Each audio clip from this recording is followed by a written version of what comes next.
The Honourable Member for Halifax Needham. Madam Speaker, my question is for the Minister of Justice. Corrections officers are facing a severe and ongoing staffing shortage that puts them and everyone else living and working in the Burnside facility at risk. Recent court challenges show the impact of this. In one recent example, already mentioned by my colleague, an inmate was kept in his cell 22 hours a day for 38 days. The courts have condemned this, calling for the province and the minister to address staffing concerns to ensure basic human rights are being protected. My question to the minister is, how did it get to this? How did shortages get so bad under his watch that Nova Scotia has become a national embarrassment for its inhumane and illegal treatment of inmates? The Honourable Minister for Justice. Yeah, thank you very much, Speaker. And so, what I would say is we have been aware that there have been challenges.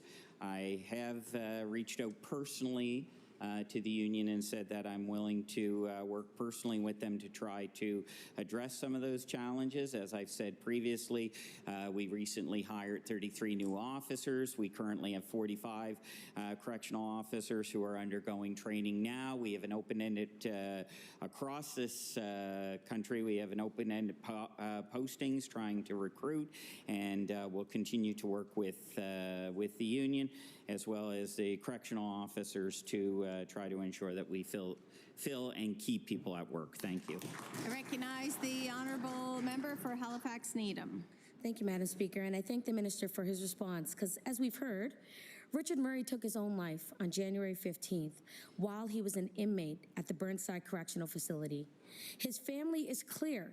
His death was directly related to staff shortages that forced officials to lock down inmates.